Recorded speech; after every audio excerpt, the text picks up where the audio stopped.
नमस्कार। आज हम बात करेंगे शिक्षा से संबंधित विषय पर, शिक्षा के भारतीयकरण, जिसे कई लोग शिक्षा का भगवाकरण कह रहे हैं, उस पर हम चर्चा करेंगे। सर्वप्रथम बात करते हैं, दरअसल क्या है, समाज में कई विषय लगातार चर्चा में बने रहते हैं और इन तमाम विषयों में से आज जो हमारा विषय है वह है शिक्षा का भगवाकरण या शिक्षा का भारतीयकरण। दरअसल वर्तमान में यह विषय चर्चा में क्यों है, पहले इस बात पर को हम समझते हैं, तत्पश्चात हम इस विषय पर गहन और विस्तृत चर्चा करेंगे। हाल ही में जो भारत के उपराष्ट्रपति हैं श्री एम वेंकैया नायडू जी, वो हरिद्वार के देव संस्कृति विश्वविद्यालय में दक्षिण एशियाई शांति एवं सुलह संस्थान का उद्घाटन करने पहुंचे। वहां उन्होंने अपने एक वक्तव्य में कहा कि भारतीयों को औपनिवेशिक मानसिकता त्याग देनी चाहिए। भारतीयों को औपनिवेशिक मानसिकता त्याग देनी चाहिए और अपनी भारतीय पहचान पर गर्व करना सीखना चाहिए।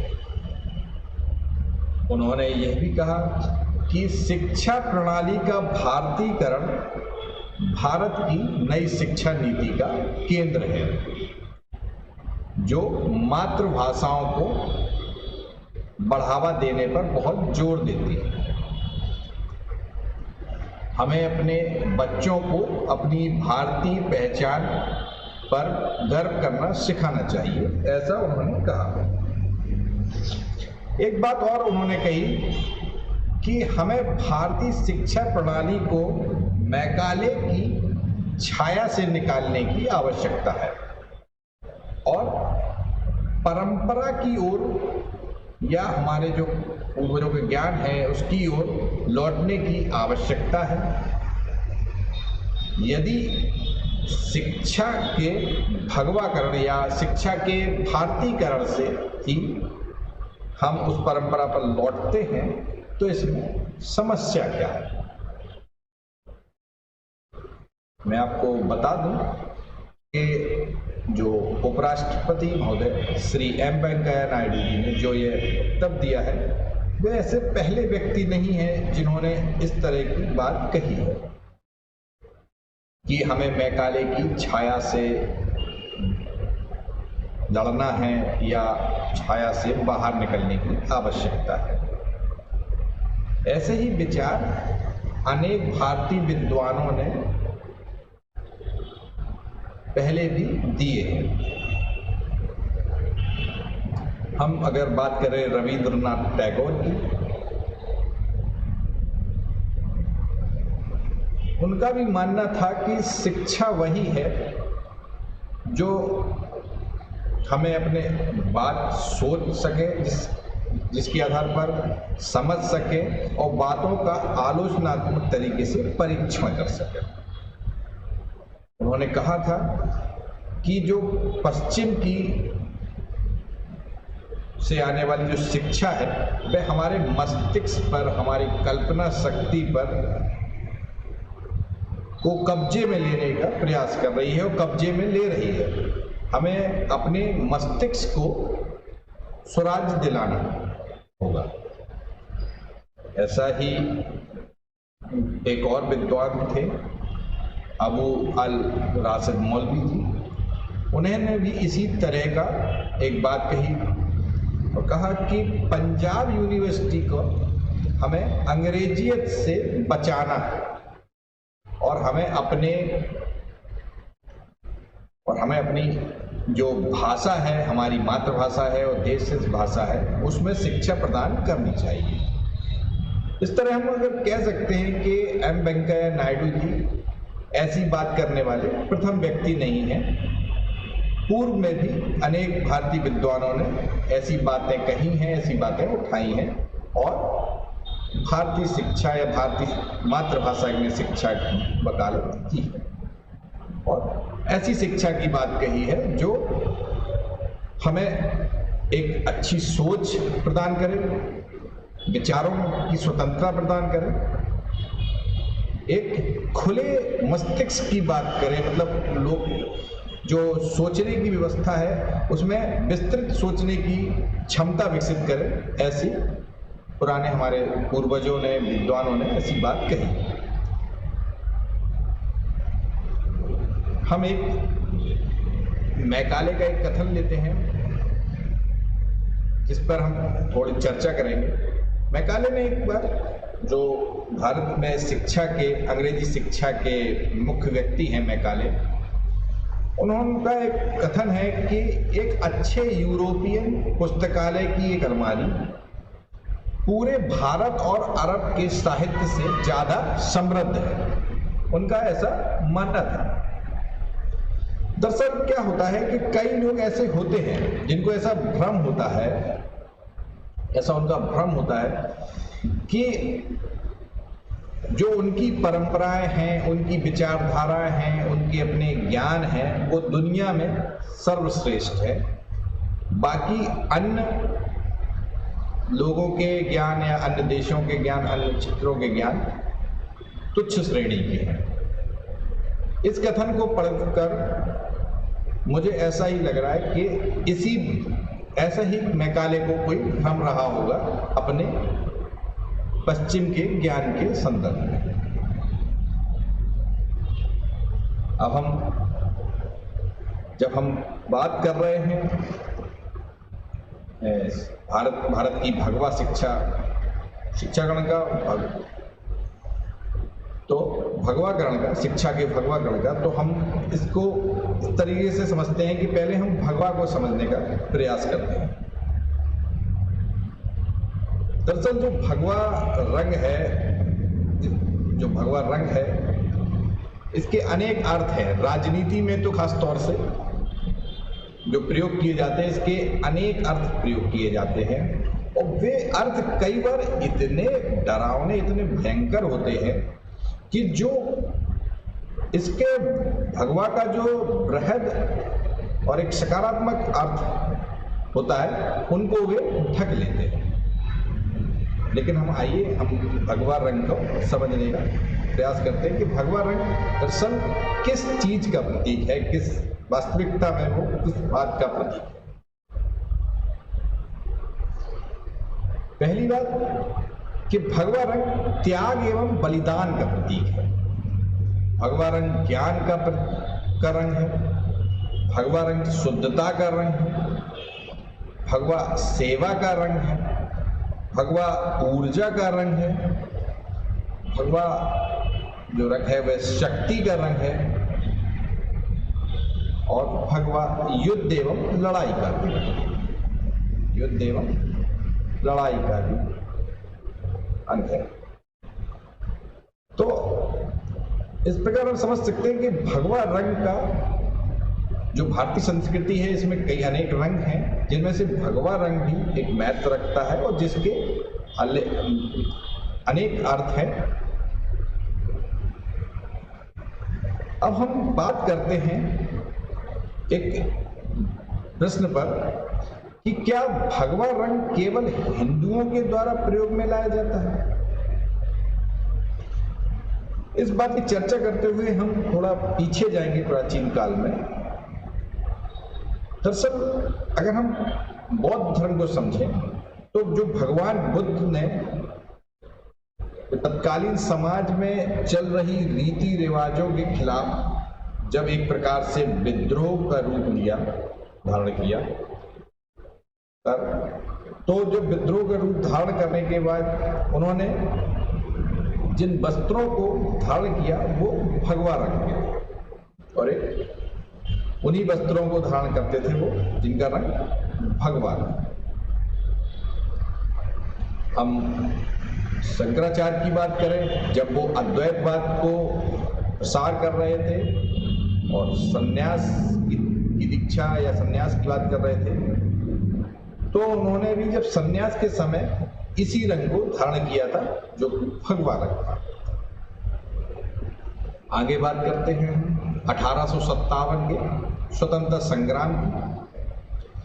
1857 का जो स्वतंत्रता संग्राम है उसमें बेगम हजरत महल जिस परचम को लेकर लड़ रही थी, यह परचम का रंग भी भगवा हो। यह परचम का रंग भी जो था वह भगवा ही होता।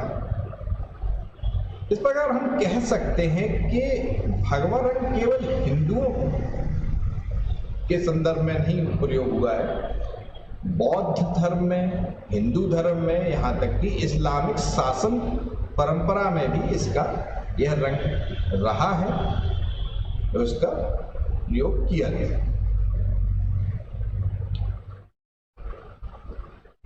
समस्या यह है कि अंग्रेजी शिक्षा के संदर्भ में थोड़ी समस्या यह भी है, लोगों की समस्या है,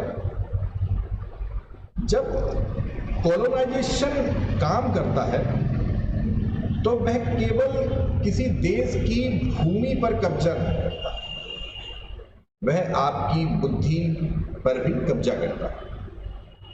और बुद्धि पर कब्जे को हटाना तुलनात्मक रूप से एक बड़ी लड़ाई होती है। लोग लड़कर, विद्रोह कर अपने देश को तो आजाद करा सकते हैं, किंतु वह अपनी आगे आने वाली पीढ़ियों की मन, मस्तिष्क, कल्पना शक्ति को आजाद नहीं करा पाते, स्वप्नों को आजाद नहीं करा पाते। मैकाले की जो ये शिक्षा पद्धति थी, इसमें एक थोड़ा दोष यह भी था कि यह केवल पश्चिम के दार्शनिकों, पश्चिम की विज्ञान, पश्चिम की साहित्य, पश्चिम की जो भी चीज होती है, ज्ञान है, कुछ भी है, उसको सर्वोत्तम मानते हैं और अंग्रेजी शिक्षा पद्धति में उन्हीं को प्राथमिकता में रखा भी जाता है। इसलिए वेंकैया नायडू का जो विचार है कि हमें मैकाले की छाया से बाहर निकलने की आवश्यकता है, यह कहीं ना कहीं ठीक भी है, क्योंकि इससे हम अपने पूर्वजों के ज्ञान के प्रति, जो ज्ञान है उनका, उन्होंने जो संजोया था, उन्होंने जो साहित्य की रचनाएं की, उन्होंने जो विज्ञान के क्षेत्र में काम किए, और जो हमारी शिक्षा पद्धति थी, उन सभी में के संदर्भ में भी भारत जो शिक्षा का भारतीकरण है वो उसकी उपयोगिता भी बताना चाहता है। दरअसल हम इस बात के साथ आगे हम बात करते हैं शिक्षा के भगवाकरण के संबंध में चिंताएं क्या हैं लोगों को। उनका कई लोगों का मानना है कि क्या भारत की नई शिक्षा नीति में, क्या भारतीय भाषाओं में केवल भारतीय दार्शनिकों के दर्शन, विचार को ही प्राथमिकता में रखा जाएगा, या पश्चिम के सभी महान दार्शनिकों के दर्शन, विचार को भी भारतीय भाषाओं में उपलब्ध कराया जाएगा। ऐसा ये पहला पॉइंट है जो चिंता है। दूसरी चिंता है लोगों की कि अनेक विश्वविद्यालयों में जो हमेशा अलग अलग विचार रखने के कारण चर्चा में बने रहते हैं, तो क्या अलग अलग तरह के विचार इस नई शिक्षा प्रणाली, जिसे भगवा शिक्षा प्रणाली का नाम दे रहे हैं लोग, में ऐसे ही विचार रह सकते हैं? मतलब ऐसे विचार रखने की स्वतंत्रता होगी? यह उनकी एक और चिंता है। एक और चिंता है भगवाकरण के संदर्भ में, शिक्षा के भगवाकरण के संदर्भ में उनका मानना है कि हमारा जो भारतीय समाज प्राचीन समय से ही तर्क और आलोचना को करने और किसी विचार को नए नए तरीके से कहने की आजादी देता है। तो क्या शिक्षा के भगवाकरण के पश्चात भी यही स्वतंत्रता रहेगी? ये उनकी एक अलग चिंता है। कुछ लोगों की चिंता यह भी है कि भारतीय समाज एक वैज्ञानिक समाज है और यहाँ आलोचना का अपना महत्वपूर्ण स्थान रहा है, क्योंकि आलोचना के बिना कोई भी समाज वैज्ञानिक नहीं हो सकता। यह मेरा भी मानना है, ये हमेशा सभी लोगों का मानना है। तो क्या आलोचना करने की स्वतंत्रता इस नई शिक्षा प्रणाली में बनी रहेगी? यह कुछ लोगों की चिंता है। एक चिंता और भी है लोगों की कि शिक्षा के भगवाकरण के संबंध में ये चिंता है कि क्या हम केवल भारतीय भाषाओं में अपना ही विज्ञान पढ़ेंगे जो हमारे पूर्वजों ने खोजा है, या दुनिया के किसी भी स्थान का विज्ञान जो मानव कल्याण हेतु उपयोगी है उनका भी अध्ययन करें? क्योंकि यह प्रश्न इसलिए उठ रहे हैं कि बात शिक्षा के भारतीयकरण की है कि लोगों में ये संदेह है कि क्या ऐसा होगा। आगे हम बात करते हैं शिक्षा के भारतीयकरण का जो उद्देश्य है वो समझने का प्रयास करते हैं। दरअसल जो चिंताएं हैं, ये चिंताएं होना ठीक है, लेकिन कहीं ना कहीं हम इस बात को भी समझना पड़ेगा कि जो शिक्षा का भारतीयकरण है उसका उद्देश्य क्या है। पहला बात यह है कि शिक्षा के भारतीयकरण का जो मुख्य उद्देश्य है ये मातृभाषा में शिक्षा को बढ़ावा देना है। दूसरी बात, हमारे जो बच्चे हैं उन्हें पूर्वजों के ज्ञान, विचारधारा, साहित्य आदि का ही ज्ञान प्रदान करना है। उनको इस भ्रम से निकालना है, इस शिक्षा प्रणाली का उद्देश्य, कि केवल पश्चिम में का ज्ञान ही सर्वोपरि नहीं है, हमारे यहाँ जो ज्ञान है वो भी बहुत महत्वपूर्ण है और उससे भी हम बहुत सफलता प्राप्त कर सकते हैं, आगे बढ़ सकते हैं और सभी भाषाओं में अपने ज्ञान को देना है। एक बात और है कि जो अंग्रेजी शिक्षा जो पश्चिम के ज्ञान को सर्वोपरि बताती है और हमारे ज्ञान को तुच्छ, इस झूठ से बाहर निकालना बच्चों को, इस शिक्षा के भारतीयकरण का भी एक उद्देश्य है। हमें अपने पूर्वजों के ज्ञान के संदर्भ में जानकारी देना और केवल शिक्षा का उद्देश्य यह है कि हम अपनी मातृभाषा में पढ़ें, देशज भाषाओं में पढ़ें और जो अच्छा ज्ञान है उसको प्राप्त करें। शिक्षा के भारतीयकरण का यह एक मूल उद्देश्य है। अब हम इस विषय के निष्कर्ष पर बात करते हैं। दरअसल जो समाज में कुछ चिंताएं व्याप्त हुई हैं शिक्षा के भारतीयकरण को लेकर, तो मुझे ये लगता है कि अगर इन परेशानियों को दूर कर दिया जाए, वैसे तो ये परेशानी केवल एक संदेह मात्र है, जहाँ तक शिक्षा के भारतीयकरण में अच्छे ज्ञान को बढ़ावा देने की बात कही जा रही है, तो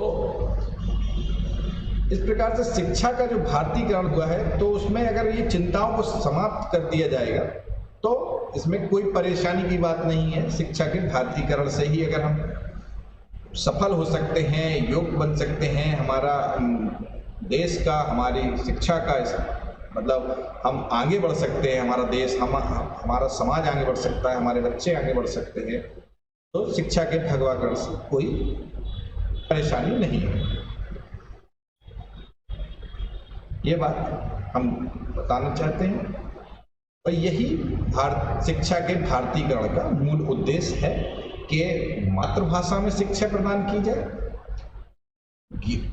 जो अच्छा ज्ञान हो वो प्रदान किया जाए, सभी दार्शनिकों का ज्ञान प्रदान किया जाए, साहित्यकारों का ज्ञान प्रदान किया जाए, केवल एक क्षेत्र का ज्ञान यानी कि केवल पश्चिम के ज्ञान पर हम आधारित ना रहें, हम अपने ज्ञान को भी देखें और उससे उसको पढ़ें और उसको आगे बढ़ाएं। क्योंकि जो हमारे पूर्वजों द्वारा जो ज्ञान सजोया गया है, साहित्य रचा गया है, वह भी बहुत उपयोगी है और बच्चों के भविष्य के लिए भी लाभदायक। यही शिक्षा के भारतीकरण का उद्देश्य है। इसी के साथ इस विषय समाप्त होता है। नमस्कार।